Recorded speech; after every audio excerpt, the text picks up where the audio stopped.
अस्सलामुअलैकुम। Hopefully you all are doing good. आज हम HCI का लेक्चर 10 जो है वो स्टार्ट करने जा रहे हैं, ठीक है। और अगर आपको कोई चीज़ नहीं समझ आती, कहीं भी कोई आपकी क्वेरी है तो आप पूछ सकते हैं, ठीक है। So let's start.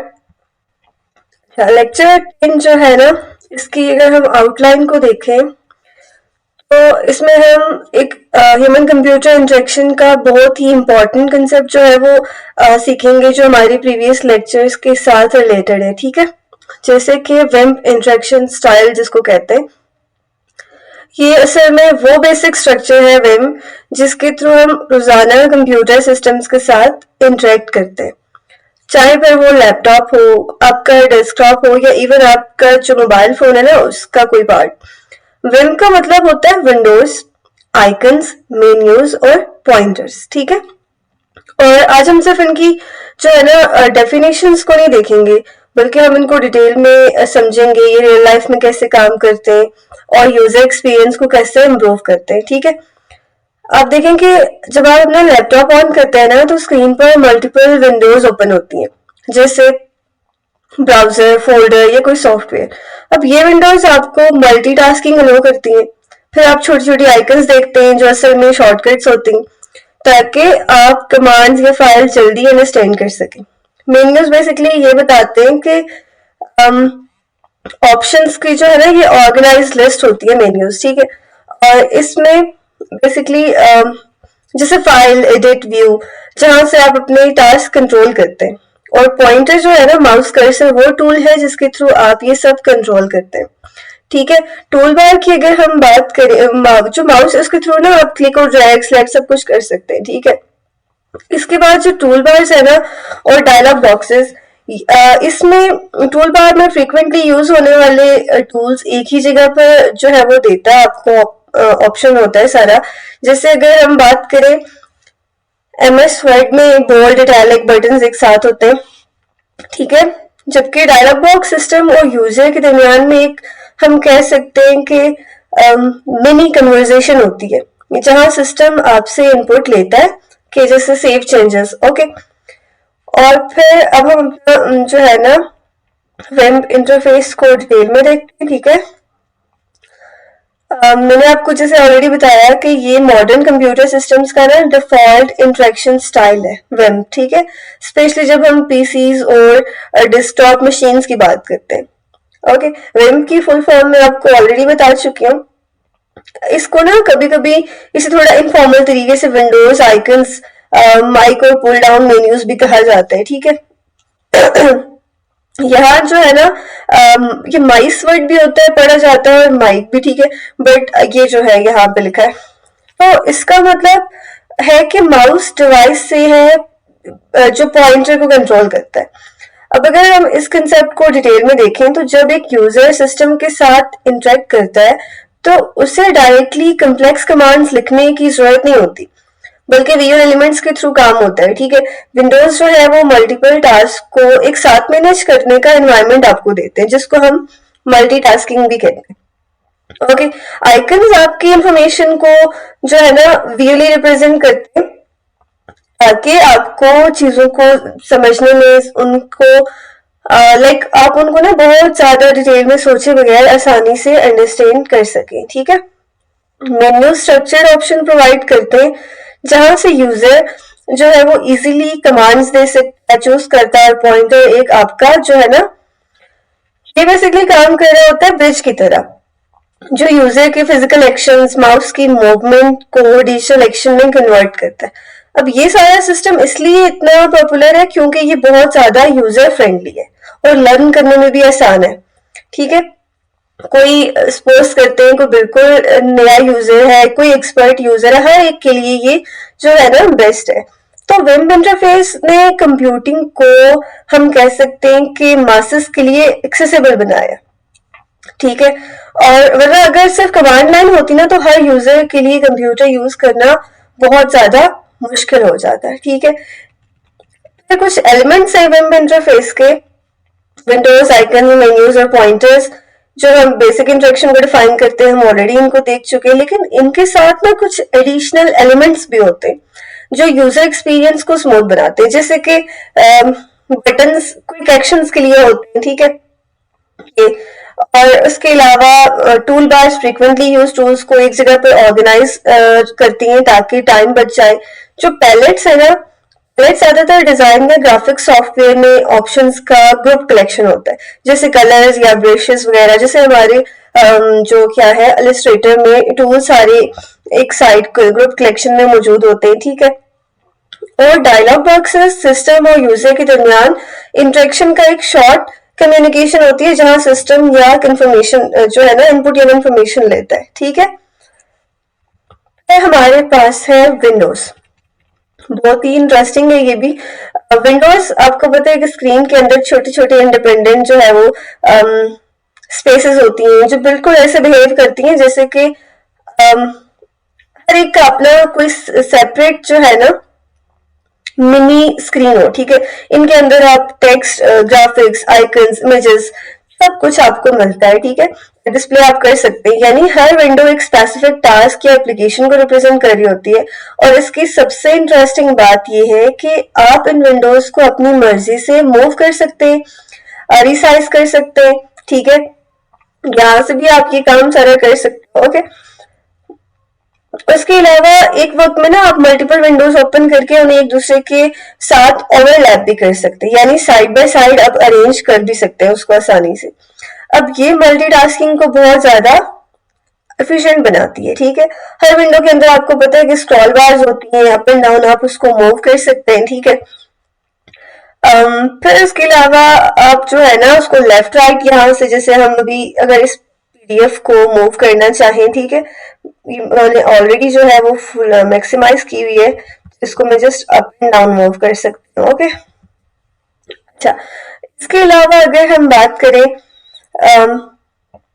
टाइटल जो आपके पास होती है ना डिफरेंट जो टाइटल बार है, बेसिकली टाइटल बार विंडो का नाम शो करती है, ठीक है। अब देखें इसमें आपको पता होता है कि कौन सी फाइल या एप्लीकेशन ओपन, जैसे यहाँ पे आपके पास टाइटल है लेक्चर 10 पीडीएफ, ठीक है। अगर आपको पता हो कि कौन सी फाइल ओपन है, इसी टाइटल बार पर जो है ना कंट्रोल बटन्स भी होते हैं, जैसे मिनिमाइज, ये जैसे सामने है, ठीक है। मैक्सिमम मिनिमाइज ये है, मैक्सिमाइज और ये क्लोज बटन है, ओके। मिनिमाइज जो होता है वो आपको पता है कि विंडो को टेम्परेली हाइड करने का काम करता है। मैक्सिमाइज जो होता है वो लाइक आपको जो है ना फुल स्क्रीन या नॉर्मल साइज करने में हेल्प करता है। और क्लोज कैंसिल जो है वो आपको विंडो को क्लोज करने में, बंद करने में हेल्प करता है। ये तमाम फीचर्स मिलकर विंडोज को एक फ्लेक्सिबल और पावरफुल इंटरफेस एलिमेंट जो है ना उसका बनाते हैं ताकि यूजर को फुल कंट्रोल मिले, ओके। फिर हम बात करते हैं आइकन्स की। आइकन्स असल में छोटी छोटी पिक्चर्स होती हैं, लेकिन इनका यूज बहुत ज्यादा है, पावरफुल है। सिर्फ ये इमेजेस नहीं होती बल्कि पूरा कंसेप्ट रिप्रेजेंट करती हैं। जब आप स्क्रीन पर कोई आइकन देखते हैं ना तो असल में वो किसी ऑब्जेक्ट, फाइल, एप्लीकेशन या एक्शन का शॉर्टकट होता है। जैसे अभी अगर हमने कोई चीज हाईलाइट करनी है तो देखिए पेन यहाँ पे मौजूद है, ठीक है। कलर्स भी हैं, हम कलर्स चूज कर सकते हैं, उसके मुताबिक हम जो भी हम हाईलाइट करना चाहते हैं। जैसे अगर मैं इसको हाईलाइट करना चाहती हूँ तो मुझे बस ये मैंने वहां से लिया पेन टूल, देखा, उसको मैंने क्लिक किया, कलर चूज किया और यहाँ पे मैंने इसको हाईलाइट कर दिया, ठीक है। तो अब देखें इसको देखते साथ ही हमें पता चल गया। अब यहाँ पे जैसे इरेजर का ऑप्शन है, ठीक है, देखते साथ इन आइकन्स को, इन छोटी छोटी पिक्चर्स को हमें समझ आ जाती है कि इनका काम क्या है, ओके। अब देखिए जब आप एक फोल्डर आइकन को देखते हैं ना तो आपको ये भी एकदम से समझ आ जाता है कि फाइल्स का कंटेनर है। बिना आप अगर उसको नहीं लिखा, आपने कुछ नहीं पढ़ा, डिटेल में नहीं सोचा, तब भी आपको ये बात समझ में आ जाती है, ठीक है। इस तरह जब हम कोई विंडो मिनिमाइज करते हैं तो वो एक छोटी सी आइकन फॉर्म में आ जाती है, आइकनाइज जिसे कहते हैं, ताकि स्क्रीन क्लीन रहे, एक्सेस पर भी इजी हो। आइकन्स की वैरायटी बहुत होती है, कुछ सिंपल और स्टाइल्ड आइकन्स होते हैं, बेसिक शेप्स वगैरह, जबकि कुछ बिल्कुल रियलिस्टिक डिजाइन की तरह होते हैं जो रियल वर्ल्ड ऑब्जेक्ट्स जैसे लगते हैं, जैसे रिसाइकल बिन, डस्टबिन की तरह होती है। अब जैसे ये वाले भी है ना, ये भी बिल्कुल रियल पेन का है तो बिल्कुल कट लगी हुई है ताकि आपको समझ आ जाए, ठीक है। फिर इरेजर का है तो हम इससे फेमिलियर हैं। फिर आपने अगर कोई चीज ड्रॉ करनी है तो वो पेन टूल बना हुआ है, ओके। अच्छा, अब देखिए इनका मेन गोल ये होता है कि यूजर को ज्यादा सोचना ना पड़े, बस देखते ही समझ आ जाए कि काम क्या होगा। इसीलिए आइकन्स इंटरफेस को बहुत ज्यादा यूजर फ्रेंडली बनाते हैं। ठीक है, नेक्स्ट हमारे पास है पॉइंटर्स। पॉइंटर्स जो है वो विम्प इंटरफेस की एक, हम कहते हैं कि ये भी बहुत इंपॉर्टेंट कंसेप्ट है, और क्योंकि पूरा सिस्टम इसी पर डिपेंड करता है, यानी आप स्क्रीन पर चीजों को पॉइंट और सिलेक्ट करते हैं पॉइंटर्स के थ्रू। असल में ये कर्सर होता है जो mouse, track pad, joystick, track ball, ये जो सारी मेंशन है ना यहाँ पे, कर्सर कीज और कीबोर्ड शॉर्टकट से कंट्रोल होती है। जब हम किसी आइकन पर क्लिक करते हैं या मेन्यू ओपन करते हैं तो ये पॉइंटर ही आपकी कमांड को सिस्टम तक पहुंच जाता है। ठीक है, इसकी जो है ना शेप्स भी चेंज होती रहती हैं, जैसे कि एरो, हिंट, लोडिंग सर्कल, जो यूजर को डिफरेंट सिचुएशंस को की ना हिंट देता है। ठीक है, ये देखने में तो बहुत ही सिंपल सी चीज लगती है, लेकिन पॉइंटर के विम्प इंटरफेस जो है ना, पॉइंटर जो है ना उसके इंटरफेस प्रैक्टिकली यूज ही नहीं हो सकता उसके बगैर। ओके, फिर हम बात करते हैं मेन्यूज की। ठीक है, मेन्यूज आपके पास चॉइस ऑफ ऑपरेशंस और services offered on the screen, यानी कि यूजर को स्क्रीन पर अवेलेबल ऑपरेशंस या सर्विसेज जो है ना, एक उनका एक ऑर्गेनाइज आपको लिस्ट प्रोवाइड करता है, जहां से आप अपनी रिक्वायर्ड ऑप्शन पॉइंटर की हेल्प से सिलेक्ट करते हैं। यानी यूजर को कमांड्स याद रखने की स्टिल कोई जरूरत नहीं है, बस लिस्ट में से चूज करना है आपने। लेकिन इसमें एक इशू होता है कि मेन्यूज कभी कभी स्क्रीन की काफी स्पेस ले लेते हैं, जो इंटरफेस को क्लटर्ड बना देता है। इस प्रॉब्लम का स्मार्ट सोल्यूशन होता है पॉपअप मेन्यूज, जो सिर्फ टैब अपीयर होते हैं छोटे छोटे, जब यूजर उनकी जरूरत होती है ना, तो राइट क्लिक करने पर सामने आ जाते हैं। जैसे ये फाउंट है, तो यहाँ पे जब यूजर ने क्लिक किया तो टाइपराइटर, स्क्रीन और टाइम्स ये शो हो गया। ओके, उसके अलावा इसमें यह होता है कि इससे स्क्रीन क्लीन भी रहती है और यूजेबिलिटी भी मेंटेन रहती है। ठीक है, फिर मेन्यूज की हम बात करते हैं टाइप्स की।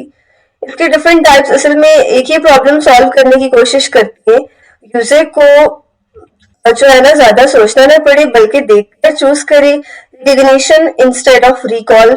ठीक है, यानी कि सबसे कॉमन टाइप इसकी ये मेन्यू बार होती है, जो स्क्रीन के टॉप पे आपको नजर आती है, जैसे कि फाइल, उसके अलावा एडिट, व्यू।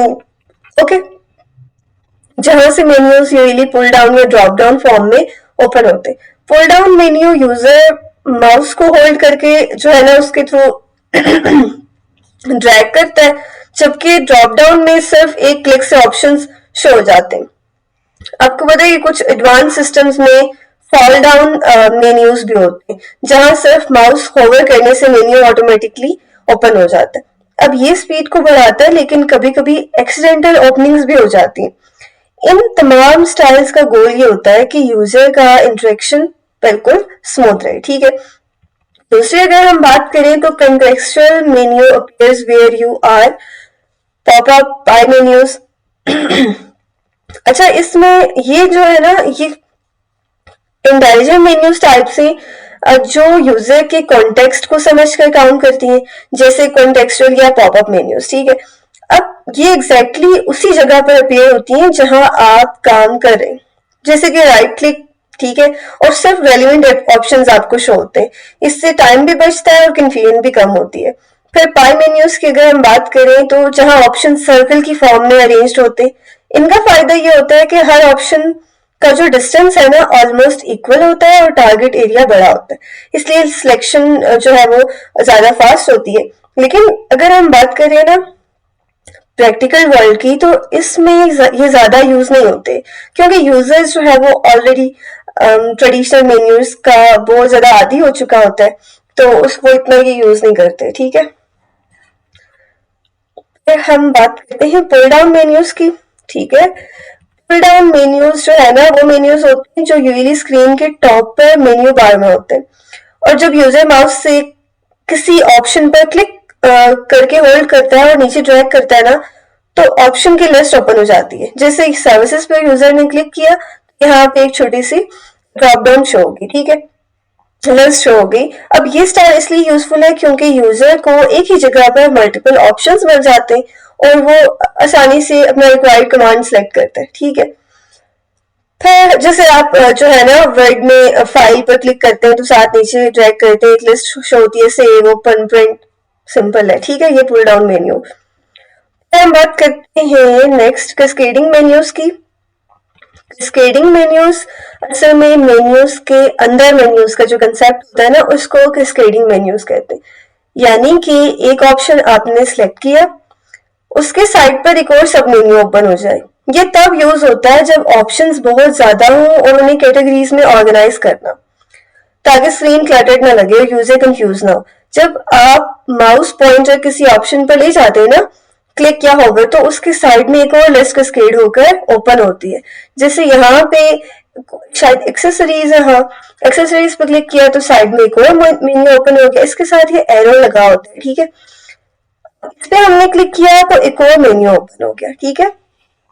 देखिए माइक्रोसॉफ्ट वर्ड में भी जब आप कोई फॉन्ट सेटिंग्स में जाए ना तो फिर कलर या स्टाइल्स पर अगर आप होवर करें तो उसके आगे ऑप्शंस हो जाते हैं, यानी एक लेवल के बाद नेक्स्ट लेवल। ये स्ट्रक्चर हायरार्किकल होता है जो कॉम्प्लेक्स ऑप्शंस को भी हम जो है ना एक स्टेप्स में प्रॉपर एल्गोरिथम के through step by step explore करते हैं, ओके। फिर हम बात करते हैं मेन्यूज एक्स्ट्रास की। देखिए जो कीबोर्ड एक्सेलरेटर्स है ना असल में मेन्यूज का एक ये शॉर्टकट सिस्टम होता है जो कि एक्सपर्ट यूजर्स के लिए काम को बहुत ज्यादा उनकी काम की स्पीड को इंक्रीज कर देता है। किस तरह से, यानी जो काम नॉर्मली मेन्यू ओपन करके करते हैं ना आप, वही काम आप कीबोर्ड से इंस्टेंटली कर सकते हैं। इसकी दो मेन टाइप्स होती हैं। पहली वो जो मेन्यू ओपन होने के बाद एक टर्म होती है जहां आप सिर्फ किसी ऑप्शन का जो है ना हम कह सकते हैं कि उसमें सिर्फ आप किसी ऑप्शन का पहला लेटर अगर आप प्रेस करें, जैसे मेन्यू ओपन है कोई और आप उसमें एस को प्रेस करते तो सेव सिलेक्ट हो जाए। दूसरी टाइप वो होती है जो मेन्यू बंद होने के बावजूद भी काम करती है, जैसे कॉमन शॉर्टकट्स, कंट्रोल एस है तो सेव है, या कंट्रोल सी है तो कॉपी है, तो ये डायरेक्टली कमांड एग्जीक्यूट कर देती है बिना मेन्यू ओपन किए, ठीक है। तो इसमें इंपॉर्टेंट चीज ये है कि ये दोनों टाइप्स डिफरेंट होती हैं, इसलिए यूजर को थोड़ा इसकी ना प्रैक्टिस की जरूरत होती है, ओके। ये मोस्टली एक्सपर्ट यूजर्स ही यूज करते हैं। फिर है मेन्यू डिजाइन इश्यूज। अब थोड़ी सी एक और इंटरेस्टिंग कंसेप्ट आ गया है कि डिजाइन में क्या इश्यूज होते हैं। असल में सिर्फ ऑप्शंस लिस्ट करने का काम नहीं होता, ये एक प्रॉपर डिजाइन डिसीजन होता है जो यूजर एक्सपीरियंस को डायरेक्टली इफेक्ट करता है। अगर आप देखें ना जैसे अभी हमने बात की थी कैस्केडिंग मेन्यूज की, तो कैस्केडिंग मेन्यूज में अगर थोड़ा सा भी यूजर कंफ्यूज होगा तो वो तो सिस्टम छोड़ के चला जाएगा। इसीलिए एक प्रॉपर स्ट्रक्चर होना चाहिए, ठीक है। सबसे पहला सवाल ये होता है कि कौन सा मेन्यू टाइप यूज की जाए, पुल डाउन या पॉपअप या फिर कंटेक्सचुअल, क्योंकि हर सिचुएशन के लिए अलग स्टाइल सूटेबल होता है। फिर ये डिसाइड करना होता है कि मेन्यूज में क्या इंक्लूड किया जाएगा और क्या नहीं, क्योंकि ज्यादा ऑप्शन यूजर्स को कंफ्यूज कर सकते हैं, जबकि कम ऑप्शन जो है ना फंक्शनैलिटी लिमिट कर देते हैं। अब यहाँ पे बैलेंस बहुत जरूरी होता है। इसी तरह वर्ड्स की सिलेक्शंस भी जो है वो बहुत क्रूशियल होती है। क्या हम एक्शन बेस्ड वर्ड यूज करेंगे जैसे सेव या प्रिंट, या फिर डिस्क्रिप्टिव लेबल्स होने चाहिए। Descriptive labels clear action words user के लिए ज्यादा अंडरस्टैंडेबल होते हैं। फिर आती है ग्रुपिंग, जहां रिलेटेड आइटम्स को एक साथ ग्रुप कर दिया जाता है, ठीक है, जैसे सारी एडिटिंग ऑप्शंस एक जगह मौजूद हो। और लास्ट में कीबोर्ड एक्सेलरेटर्स की चॉइस होती है जहां ऐसी शॉर्टकट्स डिजाइन की जाती हैं जो आसान हो, लॉजिकल भी हो और कंसिस्टेंट हो, ताकि यूजर उन्हें इजिली याद रख सके, ठीक है। अब ये सब डिसीजंस मिलकर एक ऐसा मेन्यू बनाते हैं जो सिर्फ फंक्शनल नहीं होता बल्कि बहुत ज्यादा यूजर फ्रेंडली भी होता है, ठीक है। हम बात करते हैं बटन्स की। बटन्स को अगर आप देखें ना तो ये स्क्रीन के वो इंडिविजुअल रीजन्स होते हैं जो क्लिक करने पर कोई स्पेसिफिक काम करते हैं। जैसे सबमिट है तो आपका ये सिंपल सा फॉर्म जो है वो सबमिट हो जाएगा, कैंसिल है तो कैंसिल होगा। मतलब कि ये आपको ना कुछ स्पेशल टाइप्स भी होती है बटन की, रेडियो बटन्स, तो ये आपको एक समझो हम कह सकते हैं कि प्रॉपर अलर्ट दे रहे होते हैं कि इस काम से ये स्पेसिफिक काम अप्लाई हो जाएगा, ठीक है। रेडियो बटन जो होते हैं ना, ये सामने आपके ये गोल वाला जो बटन होता है इसको रेडियो बटन कहते हैं, ठीक है। इसमें से आपने कोई सिलेक्ट करना होता है एक, ठीक है। ये मोस्टली यहाँ पे ऑप्शंस है, उन दो ऑप्शंस में से आपको एक ऑप्शन सिलेक्ट करने के लिए ये मोस्टली जो है वो यूज होता है। ये इनको हम कहते हैं जो स्क्वायर स्क्वायर ये हाँ, ये जो स्क्वायर होता है ना इसको हम कहते हैं चेक बॉक्स, ठीक है। और नॉन एक्सक्लूसिव चॉइसेस अलो करते हैं, एक से ज्यादा ऑप्शंस इसमें आप सिलेक्ट कर सकते हैं, ठीक है। तो सिंपली ये इंटरफेस को जो है ना यूजर फ्रेंडली बनाते हैं, ठीक है। फिर हम बात करते हैं टूल बार्स की। Tool bars long lines of icons होती हैं, सिंपली लाइक किस तरह से कि जो फ्रिक्वेंटली यूज्ड एक्शंस को एक जगह प्रोवाइड करती है ताकि यूजर उन्हें क्विकली एक्सेस कर सके विदाउट सर्चिंग थ्रू मेन्यूज, ठीक है। ये अक्सर कस्टमाइजेबल भी होती हैं, यूजर डिसाइड कर सकता है कि कौन सा टूल बार दिखना चाहिए और कौन से ऑप्शंस उनमें इंक्लूड हो। इससे इंटरफेस अपने वर्क फ्लो के हिसाब से ऑप्टिमाइज होता है, ठीक है। नेक्स्ट इज अच्छा, लास्ट में हमारे पास है palettes and tear off menus. Palettes and tear off menus interfaces का एक ना क्लेवर सॉल्यूशन है उन सिचुएशंस के लिए जब मेन्यूज या ऑप्शंस फॉरन एक्सेसिबल नहीं होते। प्रॉब्लम ये होती है कि कभी रिक्वायर्ड मेन्यू या कमांड स्क्रीन पर नहीं होता जब यूजर को उसकी जरूरत होती है, ठीक है। तो ये जो है ना इसका सोल्यूशन है पैलेट्स, जो छोटी इंडिपेंडेंट विंडोज होती हैं जहां एक्शंस या टूल्स ग्रुप्ड होते हैं और यूजर उन्हें मेन्यू ऑप्शन के थ्रू शो या हाइड कर सकता है। जैसे ड्राइंग सॉफ्टवेयर में जो हमारा इलस्ट्रेटर भी है उसमें आप देखें कि अवेलेबल शेप्स या ब्रशेस का जो पैलेट है या कोई और जो टूल्स है सम टाइम वो नहीं होते। आपको एसेंशियल्स क्लासिक पे जाके जो है वो उसको चेक करना पड़ता है, टिक करना पड़ता है, फिर आपको साइड पे सारे टूल्स शो होने लगते हैं, ठीक है। और एक और स्मार्ट फीचर होता है टियर ऑफ मेन्यूज का, जहां कोई मेन्यू लिटरली टियर ऑफ होकर भी एक सेपरेट पैलेट बन जाता है जो स्क्रीन पर प्रिंटेड रहता है ताकि बार बार मेन्यू नेविगेट ना करना पड़े आपको, ठीक है। तो ये अप्रोच जो होती है ना वर्क फ्लो को बहुत ज्यादा इनहांस करती है। ओके, सो ये था हमारा आज का लेक्चर नंबर 10। और अगर आपकी कोई भी क्वेरीज हो, कोई भी सजेशंस हो तो आपने जरूर बताना है। ओके, अल्लाह हाफिज।